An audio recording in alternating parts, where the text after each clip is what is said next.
Used to be when people talked about the end of the world, we locked them up. Or laughed them off. Sometimes both. But we never took them seriously. Maybe we should have. But I'm getting ahead of myself. Better to start at the beginning, with the abduction of Desmond Miles, my son. This boy had no ambition, no direction, no plans for the future. What he did have was a heritage, one he chose to deny. It nearly cost him his life. He was captured and imprisoned. Those who took him believed he could help them find something. The apple. One of several artifacts we call pieces of Eden. Bits of ancient technology scattered across the globe. Some hidden, some found, all of them dangerous. Most are held by a single group, the same group that now had Desmond. You know them as Abstergo Industries.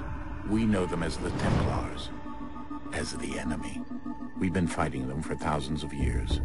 Even longer if you believe the stories of their origins. I do. After all, I've seen the truth. That's the beauty and the horror of the Animus. A device that allows us to enter and experience the lives of our ancestors. It holds the power to change everything, to show us history the way it really happened. Up until its creation, to the victor went the spoils, went the truth. We're trying to fix that, to free minds and bodies both. But there's only so much that we can do, and the Templars have the upper hand these days. But something larger than the Assassins and Templars is approaching. Bigger than all of us. And if we can't find a way to stop it, these next few weeks will probably be our last. Everyone's last. In the end, it all comes down to him. To Desmond. Through the Animus, he discovered his heritage, explored the lives of his ancestors, and uncovered their secrets. When that was done, he trained. He used another ancestor to provide decades of experience in the span of a few days. It worked. We think. We hope. Soon, though, soon we'll know. That ominous date fast approaches, December 21st, 2012. None of us knows what it'll bring, only that this is where they want us to be. When it does. They've been guiding us in their own fractured, frustrating way. These voices from the first civilization, the ones who came before, a precursor race of immense power and uncertain motives. They're the ones who made the pieces of Eden. This is where they've led him, and through him, us. He stands at the entrance to this long-lost place, armed with the knowledge of Altair and the abilities of Ezio. He holds in his hands the apple of Eden, and we stand at his side, ready to support him however we can. His name is Desmond Miles, and he has brought us to the end.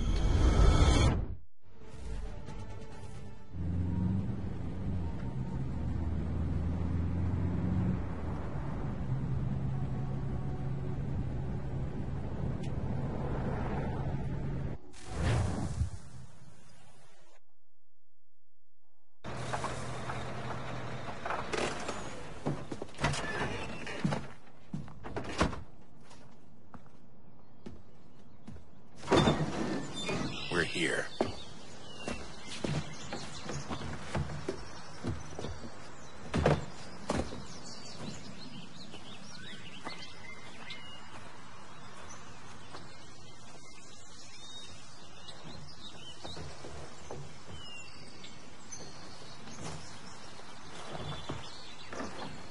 Let's go.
In another moment, down went Alice after it, never once considering how in the world she was to get out again.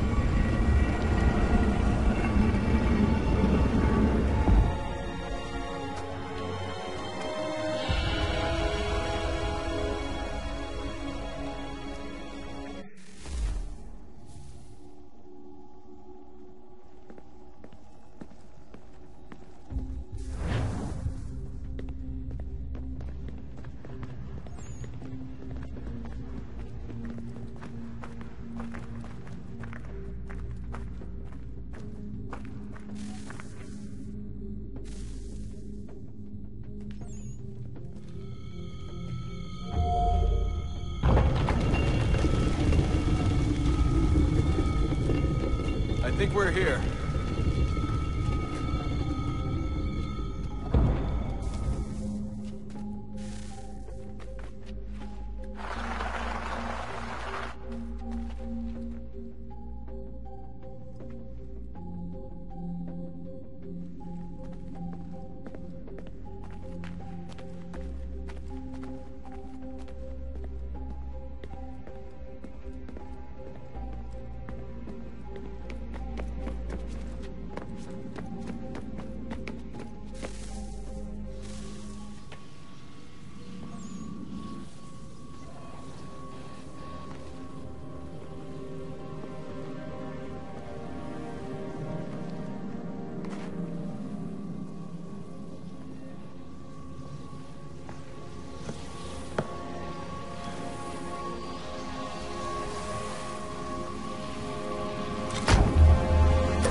You must find the key.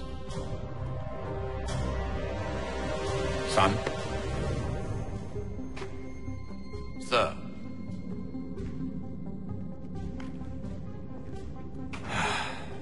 Here we go again. Desmond? Do you hear us? Yeah. What happened? The temple triggered a bleeding effect. You collapsed and entered into a fugue state. So naturally, you dropped me into the Animus instead of, I don't know, making sure I was okay? Your issues. All right. What do you need me to do? We'll start simple. Walk to the marker over there.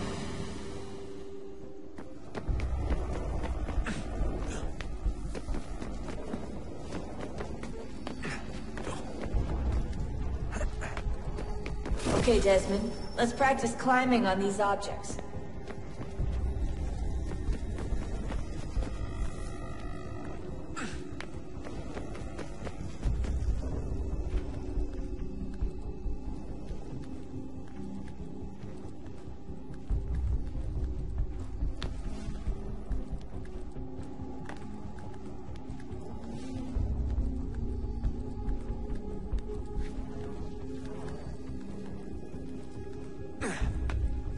Run your way through this little obstacle course.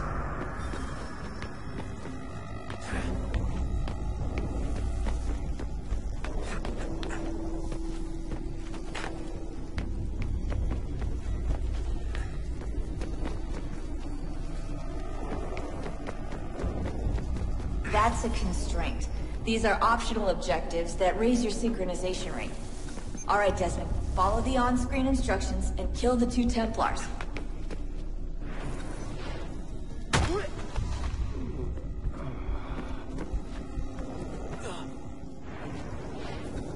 All you have to do here is jump the gap.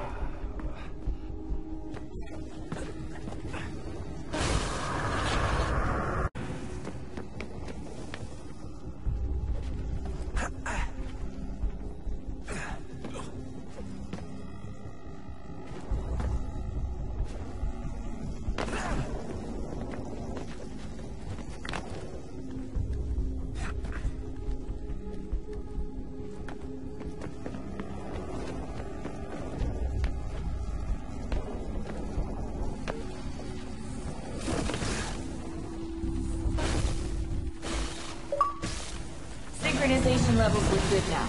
We should be able to build the world. Time to find out what the temple wants from you.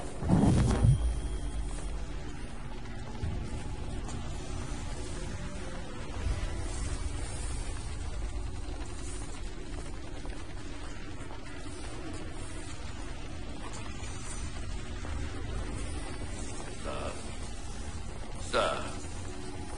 Everything all right, sir? Yes, fine. I'm just preoccupied, that's all. Don't forget your invitation. Master Birch will be meeting you inside. Thank you. Where shall I retrieve you once you're done? Front of the Opera House. And be quick about it. Don't expect to be here long. I'll bring her round at once.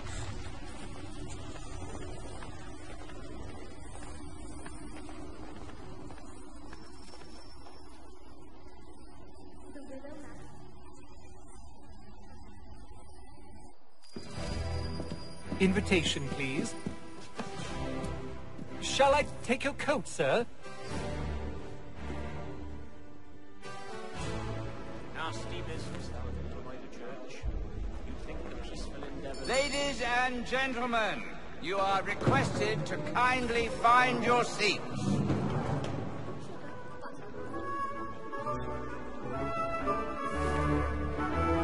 Good evening, sir. This way, please.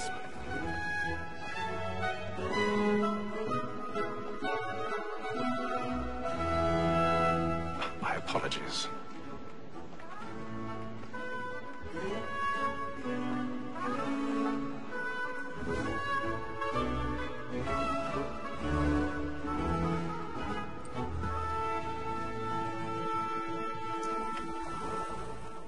Evening, Hatham. Reginald? I can't tell you how happy I was to hear they'd mounted this revival. Gay's best work by far. Have you seen it before? Once. My father brought me here as a child. Though I remember little of it. I don't suppose tonight will afford me the luxury of a proper viewing either. No, I'm afraid it won't. On to business then. Do you see him? And the statesman, because he's so great, thinks his trade as honest as mine.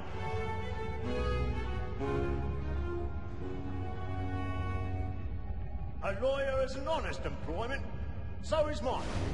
Like me too, he acts in a double capacity, both against vote and for. He's seated in one of the boxes above. The stairs are watched. You'll need to find another way up. Sir, Black Mall had sent word her trial comes on in the afternoon. I already have. And she hopes you will order matters Not so as long to dead. bring off. Better leave As the the wench area. is very active and industrious, we may satisfy her that I'll soften the evidence. Tom Gagg, sir, is found guilty. A lazy dog!